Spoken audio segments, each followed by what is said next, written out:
നിങ്ങൾ എൻ്റെ വാക്ക് കേട്ടനുസരിക്കുകയും എൻ്റെ നിയമത്തെ പ്രമാണിക്കുകയും ചെയ്താൽ നിങ്ങളെനിക്ക് സകല ജാതികളിലും വെച്ച് പ്രത്യേക സമ്പത്തായിരിക്കും.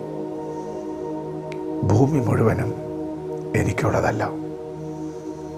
ദൈവത്തിൻ്റെ മാറ്റമില്ലാത്ത വചനം ശ്രദ്ധിക്കുന്ന പ്രിയപ്പെട്ടവരെ,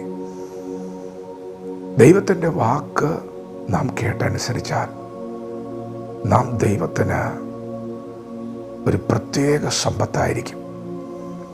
വചനം പറയുന്നു, ദൈവത്തിൻ്റെ വിശുദ്ധ ജനം, ദൈവത്തിൻ്റെ സ്വന്തം ജനം. ദൈവത്തിൻ്റെ വിളവിൻ്റെ ആദ്യഫലമാണ് ഇസ്രായേൽ. ഇസ്രായേൽ ദൈവത്തിന് വിശുദ്ധമാണ്. നിങ്ങൾ എൻ്റെ വാക്ക് കേട്ടനുസരിച്ചാൽ നിങ്ങൾ എനിക്ക് ജനവും ഞാൻ നിങ്ങൾക്ക് ദൈവവും പിതാവും ആയിരിക്കും. പ്രിയപ്പെട്ടവരെ, ദൈവം നമുക്ക് നൽകുന്ന വാഗ്ദത്തം എത്ര വലുതാണ്. നിങ്ങൾ എൻ്റെ ജനമായിരിക്കും, നിങ്ങൾ എനിക്ക് സ്വന്തം ജനമായിരിക്കും, സകല ജാതികളിലും വെച്ച് പ്രത്യേക സമ്പത്തായിരിക്കും, നിങ്ങൾ വിശുദ്ധ ജനമായിരിക്കും. തിരുവെഴുത്തുകളിൽ പരിശുദ്ധാത്മാവ് ആവർത്തിച്ച് നൽകുന്ന ഒരു വാഗ്ദത്തമാണത്. നീ എൻ്റെയാണ്, നീ എനിക്കുള്ളവരാണ്, നീ എനിക്കുള്ളവൻ തന്നെ എന്ന് യാക്കോബിനെ കുറിച്ച് പറയുന്നുണ്ട്. എൻ്റെ ആടുകൾ എൻ്റെ ശബ്ദം കേൾക്കുന്നു എന്ന് യേശു പറഞ്ഞു. നിങ്ങൾ എൻ്റെയാണ്. യെശയ്യാ പ്രവാചകൻ വിളിച്ചു പറഞ്ഞു, യഹോവ എന്നെ ഗർഭം മുതൽ വിളിച്ചു, അവൻ എൻ്റെ വായി മൂർച്ചയുള്ള വാൾ പോലെയാക്കി, മിനുക്കി അമ്പാക്കി പൂണിയിൽ മറച്ചു.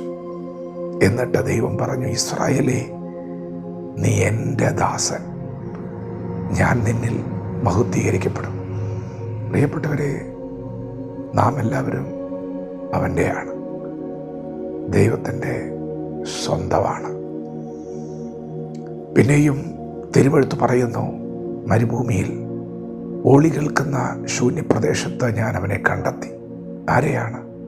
നമ്മെക്കുറിച്ചാണ്. കണ്ണിൻ്റെ കൃഷ്ണമണി പോലെ ഞാൻ അവനെ സൂക്ഷിച്ചു.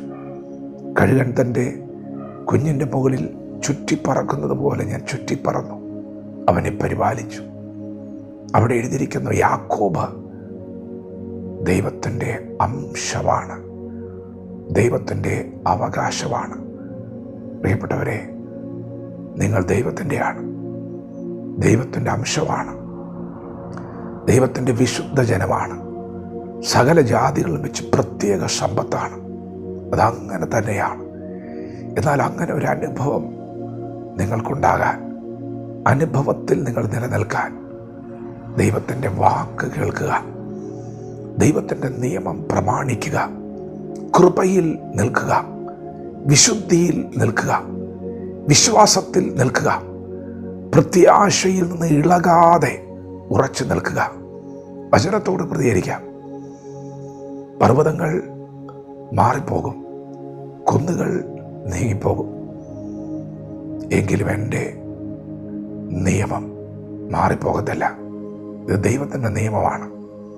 നീ ദൈവത്തിൻ്റെയാണ്. വചനത്തിൽ നിന്നാൽ, പ്രിയപ്പെട്ടവരെ, ദൈവം നിങ്ങളെ മാനിക്കുന്ന സുദിനങ്ങൾ വിദൂരമല്ല. വിശ്വാസത്തോടെ പ്രതികരിക്കാം. ദൈവം നമ്മെ ഓരോരുത്തരെയും പകൽ അനുഗ്രഹിക്കുമാറാകട്ടെ. ആമേൻ.